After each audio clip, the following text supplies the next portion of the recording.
Hello, मैं Arvind Mathur, associate professor in physics, government MS college Bikaner. आज हम थर्ड ईयर का nuclear and solid state physics का सेकेंड यूनिट न्यूक्लियर फिजन पढ़ेंगे। Nuclear fission की शुरुआत जर्मन साइंटिस्ट ओटो हान और स्ट्रास ने 1938 में यूरेनियम, जिसका Z92 था, उसमें हाईली एनर्जेटिक न्यूट्रॉन्स से को बम्बार्ड किया और ये पाया कि ये यूरेनियम दो फ्रैगमेंट्स में बदल गया, और जिनके मास नंबर Z = 53 और क्रिप्टन में Z = 36 में टूट गया और 3 न्यूट्रॉन्स का। तो उन्होंने ये नाम दिया कि अगर हम किसी एक प्रोसेस ऐसा लें जिसमें न्यूक्लियर हैवी न्यूक्लियोटाइड को दो अलग अलग कंपेयर न्यूक्लियोटाइड में तोड़ दें, तो और उसके साथ हाई एनर्जी रिलीज़ होती है, तो उसको हम न्यूक्लियर फिजन कहते हैं। तो न्यूक्लियर फिजन प्रोसेस में ये पाया गया है कि हायर बाइंडिंग एनर्जी के जो न्यूक्लियोटाइड्स हैं या जो हायर हमें उसमें fission product obtain after fission जो मिलता है, उसकी स्लाइटली थोड़ी सी एनर्जी कम होती है, और ये जो लॉस ऑफ एनर्जी है, लॉस ऑफ मास, वो एनर्जी के रूप में हमें मिलता है according to the Einstein mass energy relation. एक हमने ये देखा गया है कि 3 आइसोटोप्स ऑफ यूरेनियम 234, 35 और 238 ये आर फाउंड इन और अर्थ में मिलते हैं। क्वांटिटी ऑफ यूथेरियम यूरेनियम 234 इज़ वेरी स्मॉल, जबकि percentage of 238 is quite high and और इसके साथ अगर हम इसको हायर से बम्बार्डमेंट करते हैं तो ये दो छोटे छोटे न्यूक्लियोटाइड्स में या न्यूक्लियाइड्स में बदल जाती है। और the process of nuclear fission को हम इस रिएक्शन से एक्सप्लेन कर सकते हैं, जिसमें यूरेनियम 235 को एक न्यूट्रॉन से बम्बार्ड किया, वो पहले यूरेनियम 236 में बदला और उसके बाद बेरियम और क्रिप्टॉन के अंदर बदल गया और 3 न्यूट्रॉन्स रिलीज़ किए विद हाई एनर्जी। इसका जो सिंबल है, इसको पिक्टोरियल हम ऐसे दर्शा सकते हैं। अब इसके बाद हम ये देखते हैं कि न्यूक्लियोटाइड्स में इसके अंदर न्यूक्लियर फिजन में मास का डिस्ट्रीब्यूशन होता है, कि ये ज़रूरी नहीं है कि न्यूक्लियर फिजन में यूरेनियम के न्यूक्लियर फिजन में सिर्फ बेरेनियम और क्रिप्टॉन ही मिले, मगर कुछ ये बहुत ही कॉम्प्लेक्स प्रोसेस है, और यूरेनियम के टूटने में हमें अलग अलग कई एलिमेंट्स बदल सकते हैं जो सेंट्रल रीजन में लाई करते हैं, यानी जिनका mass number 75 to 160 periodic table में कहीं भी हो, उसके अंदर ये टूटता है। यूरेनियम ब्रेक अप होता है, दो अलग अलग छोटे छोटे टुकड़ों में बस टूटता है with slightly unequal masses, atomic masses, और इनको हम फिशन फ्रैगमेंट्स कहते हैं। अगर हम इसका फिशन फ्रैगमेंट्स और इसका यील्ड को हम एक ग्राफ के रूप में बनाएं तो ये हमें ये इस टाइप का एक ग्राफ मिलेगा, और ये हम देखते हैं कि अगर हम यील्ड ऑफ फिशन प्रोडक्ट और मास नंबर को बताएं तो हम ये देखते हैं कि हमें दो पीक्स मिलती हैं। जो मैक्सिमम यील्ड उसके आसपास मिलता है जहाँ पर जो एनर्जी है वो मास नंबर या तो A = 95 हो, एग्जैक्टली 90 to 100 के बीच में, या ये A = 139 में हमें पीक्स मिलती हैं। और ये पीक्स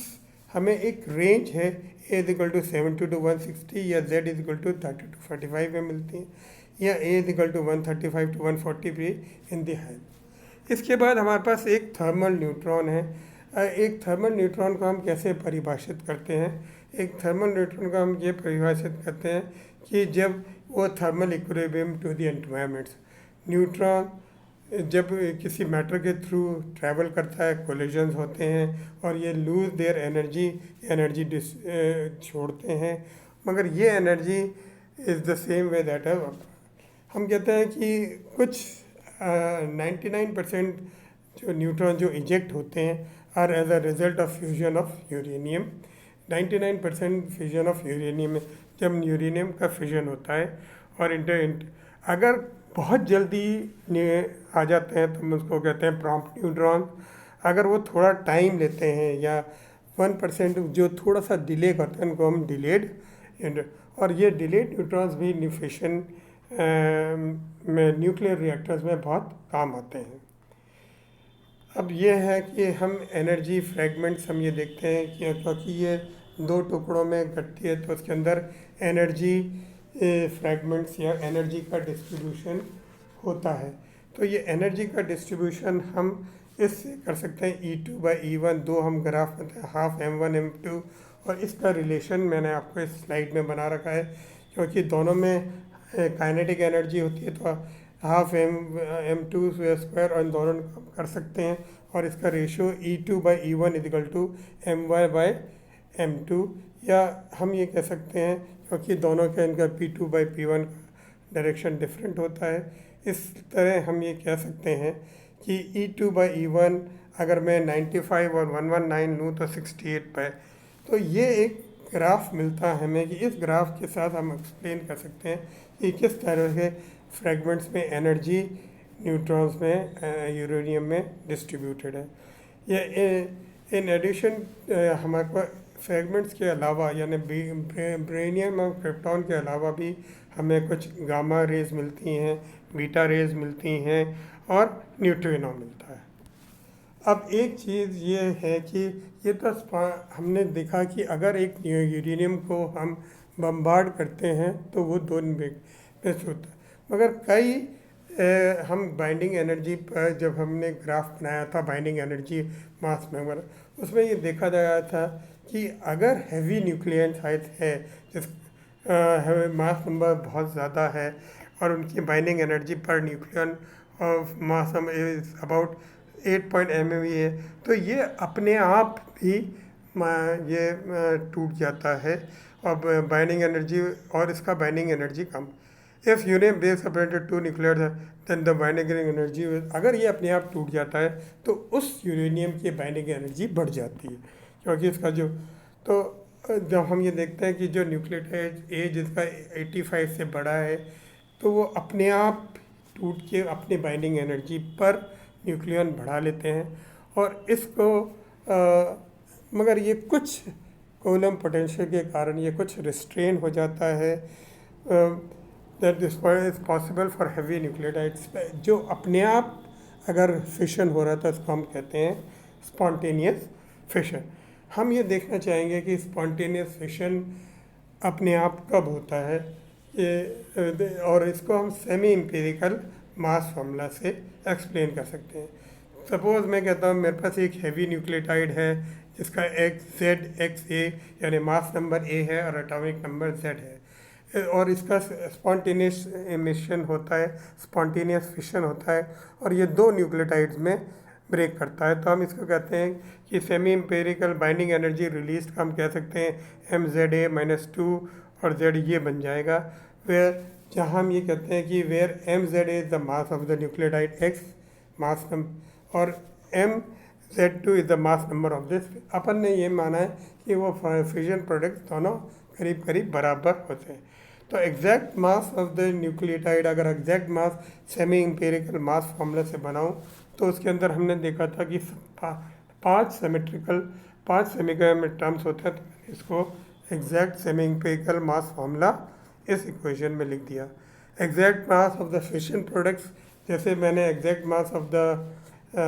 ये पेरेंट न्यूक्लियोटाइड लिखा है, और बाद में हमने उसके फिशन प्रोडक्ट्स के जो सेमी एम्पेरिकल मास फार्मूला में जो टर्म्स आए थे उसको रहते हुए लिखा है। तो हमने ये MH को माना है मास ऑफ द प्रोटॉन, MS को माना है मास ऑफ द न्यूट्रॉन। अब ये जो वैल्यूज़ हैं मैं इसके अपने जो इक्वेशन है, जो पहला इक्वेशन लिखा था उसके अंदर पुट करा तो हमारे पास ये आ गया। बाकी दोनों तो एनर्जीज कट गई और हमारे पास सरफेस एनर्जी और कूलम्स एनर्जी टर्म्स ही बची। तो ये हम कह सकते हैं कि ये इस टाइप का इक्वेशन। मगर हम ये देखते हैं कि अगर Z का मान 1 अगर बहुत ज़्यादा है, is taken for Z very very greater then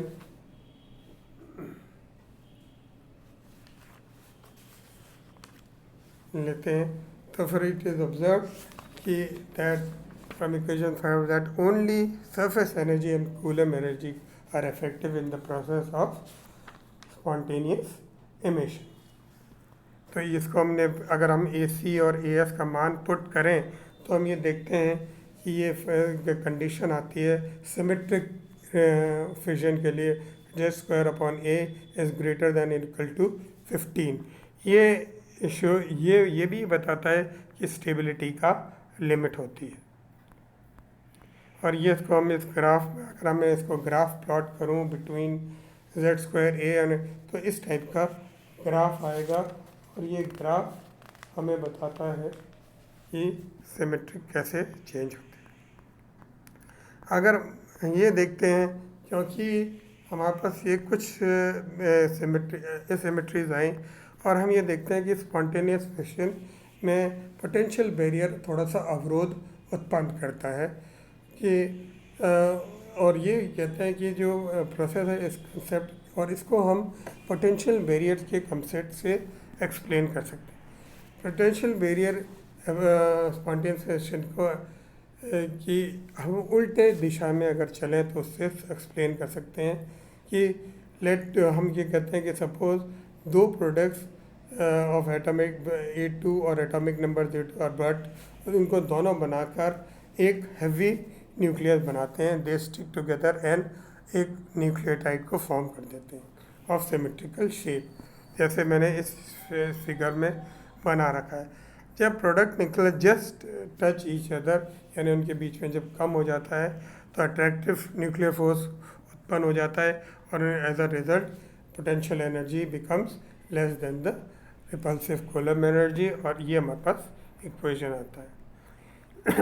इसका जस्ट टच होता है तो मैं कूलम्ब पोटेंशियल एनर्जी EC ये लिख सकता हूँ, दोनों के इक्वेशन में बना सकता हूँ। तो ये रेडियस का, अब हमारे पास इक्वेशन का रेडियस R=R0 है, ये मैं इस इक्वेशन में डालूँ तो मेरे पास EC=1.6 Z²/A आ जाता है। मगर फॉर यूरेनियम न्यूक्लियोटाइड अगर मैं कैलकुलेट करूँ तो ये 210 MeV आ जाता है। मगर at the position of just touch तो हम ये देखते हैं कि ES= ये, और इसके बाद हम ये देखते हैं कि Z²/A उसकी वैल्यूज़ पुट करें तो Z²/A 3.38 यानी इस अप्रॉक्सीमेटली इक्वेशन, ये इक्वेशन न्यूक्लियर स्टेबिलिटी की लिमिट बताती है in presence of a coulomb potential. और ये देखा जाता है कि ये जो लिमिट है इसकी ये लिमिट ऑब्जर्व वैल्यू से हायर है, और इस को एक्सप्लेन करने के लिए पोटेंशियल बैरियर थ्योरम की